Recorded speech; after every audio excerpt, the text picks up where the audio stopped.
di prodi S2 BK di sini ada mata kuliah bimbingan konseling untuk anak berkebutuhan khusus. Jadi prodi ini ada muncul karena menjawab banyak sekali tantangan di kehidupan. Semuanya unggul. Oke.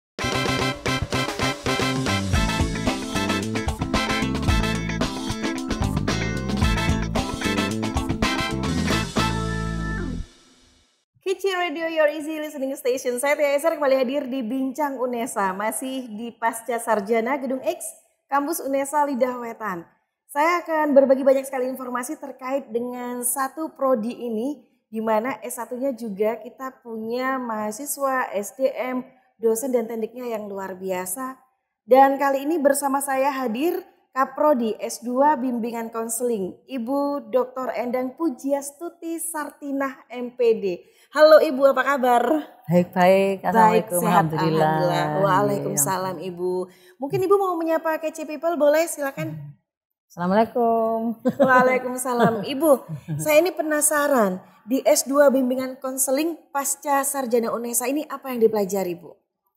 Yang dipelajari di bimbingan konseling banyak sekali mata kuliah yang banyak membantu kemanusiaan. Jadi permasalahan-permasalahan yang dihadapi banyak orang itu ingin diselesaikan dengan bimbingan konseling. Berarti banyak orang punya masalah ini Bu. Ya apalagi ada pandemi. Oh banyak. Gitu ya memang. Jadi prodi ini ada muncul karena menjawab banyak sekali tantangan di kehidupan. Aduh, luar biasa ini. Apakah di S2 BK ini ada mata kuliah unggulan Bu? Oh iya, mata kuliah unggulan sih semua unggul kayak? Semuanya unggul. Oke. Semuanya unggul. Kayaknya unggul ya. Oke, baik-baik. Ya. Cuman karena terkait dengan yang diunggulkan oleh Unesa itu tentang seni budaya, kemudian juga olahraga dan juga disabilitas. Nah, oleh karena itu di prodi S2 BK di sini ada mata kuliah bimbingan konseling untuk anak berkebutuhan khusus. Oke, gitu. Jadi masih ada korelasinya dengan jargonnya Cak Hasan ya. Iya. Unesa kampus sang juara dan juga sebagai kampus yang ramah disabilitas. Dan ini sudah masuk dalam mata kuliah di BK. Suasana perkuliahan di S2 BK bagaimana Ibu? Ya, teman-teman banyak yang antusias dan senang sekali karena memang dia harus menghadapi bermacam karakter siswa-siswanya. Jadi dipelajari ya? Dipelajari semua. Jadi akhirnya dia antusias untuk mempelajari disabilitas itu, akhirnya dia juga ada mata kuliah praktek untuk dia itu mengkonseling untuk anak-anak berdisabilitas. Jadi tidak hanya untuk anak reguler, anak disabilitas pun dia harus menghadapi karena ada sekolah inklusi. Dan sekolah inklusi mulai dari SMP, SMA, SMK itu banyak sekali anak disabilitas, sehingga dia selalu konsultasi bagaimana menghadapi anak disabilitas. Oke, jadi apa Bu syarat untuk bisa diterima di S2 Bimbingan Konseling? Yang pasti harus lulus S1 dulu ya Bu ya? Iya, lulus S1. Menerima dari segala macam lulusan berarti Bu ya? Tidak hanya dari S1 BK atau supaya linear? Yang utama itu yang linier, S1 BK, kemudian psikologi juga bisa. Psikologi Tetapi juga yang bisa. Jurusan lain, misalnya BK Islam itu pun juga bisa, dan jurusan lain pun juga bisa masuk. Bisa masuk, yang penting ada kemauan kuat untuk belajar. Ini menjadi persyaratan gitu Bu ya.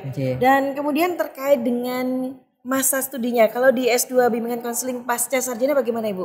Masa studinya yaitu ya maksimal kan 4 tahun, tapi saya mengharapkan itu, saya usahakan teman-teman itu bisa, mahasiswa saya itu selesai 2 tahun tuh. Selesai tepat waktu. Udah saya tiap hari saya telepon, saya WA, saya ini akhirnya perhatiannya sampai segitunya sampai Bu segitu, ya? sekecil apapun. Supaya banyak mahasiswa S2 pasca sarjana ini tidak ada yang molor. Jadi 2 tahun bisa selesai tepat waktu. Karena kalau molor kan eman waktu, eman usia, eman duit juga duitnya, Bu. Iya, makanya. Oke, berarti untuk jumlah SKS yang di S2 Bimbingan Konseling ini berapa Ibu? Ada 44 sebenarnya. 44. Iya. Oke. Ya, 44 SKS. Dan terbagi dalam beberapa mata kuliah. Oke. Berkaitan dengan prodi BK, untuk di prodi BK ini banyak teori atau praktek Bu? Kalau di S1 itu kan pasti ada prosentasenya. Kalau di S2 bagaimana Ibu prosentasenya? Semua mata kuliah ada prakteknya. Semua ada prakteknya, ada di BK prakteknya. juga termasuk? Betul. Biasanya prakteknya kayak seperti apa Bu? Ya itu tadi, salah satu contoh misalnya. Tadi kan bimbingan konseling untuk anak berkebutuhan khusus atau disabilitas. Nah di situ teman-teman mempelajari secara teoritis, kemudian disuruh mempraktekkan apa ilmu yang sudah didapatkan, mulai dari mengidentifikasi, mengassessment, kemudian buat program, melaksanakan program, kemudian setelah itu dibuat video, jadi produknya berupa video dan produknya berupa artikel. Jadi teman-teman saya harapkan bisa submit ke salah satu jurnal. Oke, jadi itu termasuk salah satu aktivitas mahasiswa S2 BK. Iya. Kemudian terkait dengan fasilitas atau sarana prasarana yang ada di S2 BK ini Ibu, apa saja yang bisa dimanfaatkan oleh teman-teman mahasiswa? Iya. Sarana dan prasarana menurut saya itu sangat amat lengkap semuanya, apalagi yang di ruang kuliah itu sangat representatif, semua merasa nyaman, merasa senang, bisa dipakai semuanya dan lengkap semuanya lengkap, ada LCD, ada ini semuanya lengkap. Jadi ada lab juga ya Bu ya? Iya. Jadi teman-teman itu merasa nyaman sekali kalau berada di sini. Kemudian berkaitan dengan ini Bu, siapa saja sih mitra kerja dari S2 BK ini Bu? Ya, mitra kerja yang sudah berkolaborasi atau bekerja sama itu di MGBK seluruh Jawa Timur. MGBK itu apa Ibu? MGBK itu ya semacam asosiasi untuk guru-guru BK seluruh Jawa Timur. Ada Sumeneb, ada juga Surabaya, ada Sidoarjo, ada juga yang di Situbondo, semuanya. Jadi saya setiap jadi seperti forum musyawarah gitu ya Bu ya? Iya, jadi saya kalau misalnya mau nge-share untuk teman-teman supaya bisa mendaftar itu ke guru-guru BK itu saya hubungi semua satu persatu gitu. Aduh, ini berarti energinya Kaprodinya ini luar biasa nih. Menghubungi satu persatu dan ini se-Indonesia. Bukan se-Jawa Timur dulu ya. Se-Jawa Timur. Tapi lumayan akhirnya dapat mahasiswanya tambah jadi 10 jadi 20. Ada yang memberikan feedback gitu Bu ya dari apa yang aktivitas yang Bu Endang lakukan. Kemudian berkaitan dengan di BK ini apakah ada prestasi yang menonjol Bu yang harus diinformasikan kepada Kece People? Oh iya, kalau prestasi yang menonjol yang saya lihat untuk dosen-dosennya juga saya kira juga berprestasi semua, karena ada yang selain dia mengajar di S2 BK, di S1 BK juga dia jadi asesor ban PT, ban SM, kemudian banyak jadi peneliti, kemudian banyak publikasi ilmiah. Kemudian mahasiswanya pun juga demikian, banyak juga yang jadi guru berprestasi ya, tingkat nasional juga ada juga yang menulis buku, kemudian ada yang submit ke jurnal-jurnal internasional maupun nasional. Jadi artinya mahasiswa S2 BK ini tidak hanya melulu mereka kuliah, tapi sebetulnya mereka sudah berprofesi sebagai guru BK. Iya, dan ingin guru menambah BK, keilmuannya. Baik. Jadi agar banyak yang merasakan kebermanfaatan dan hadirnya BK di lingkup tidak hanya keluarga tapi sekolah bahkan perguruan tinggi. Baik. Bahkan nanti kalau lulusan dari sini itu profil lulusan S2 BK itu ada yang jadi konsultan yang ada di sekolah-sekolah, kemudian ada juga yang jadi peneliti, nanti jadi dosen ya. Jadi selain profesi sebagai guru BK, tapi dia juga mempunyai profesi yang lainnya. Bahkan juga ada yang bekerja di tempat-tempat lembaga-lembaga untuk penanganan untuk BNN. Jadi Badan Narkotika Nasional. Ada yang sudah bekerja. Jadi ada bentuk-bentuk pendampingan yang diberikan begitu ya Bu ya. Iya. Kemudian kalau Kece People ingin tahu bagaimana mereka bisa mengakses Bu untuk mendapatkan informasinya?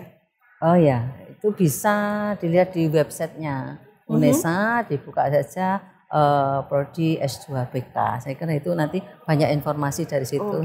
Termasuk kegiatan gitu ya? Ada foto-foto kegiatan. Ada waktu akreditasi juga ada semuanya ya.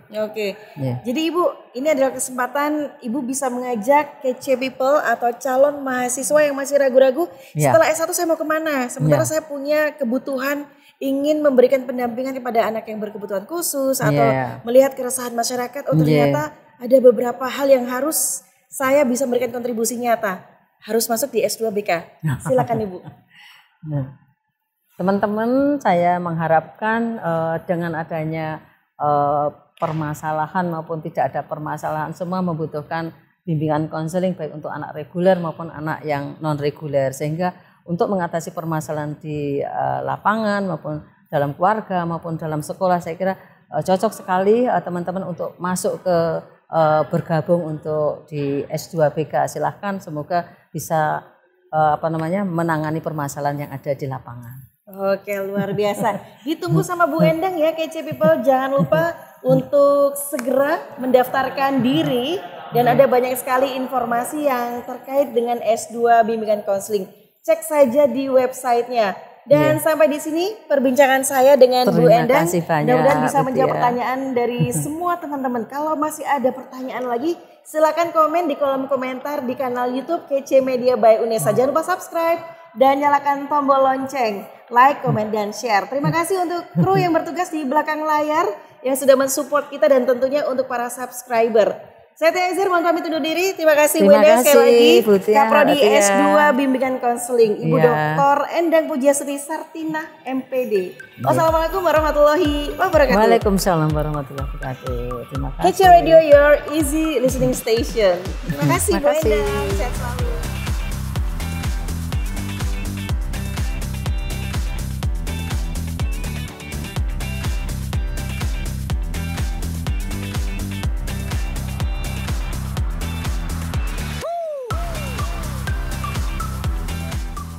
Kece Radio.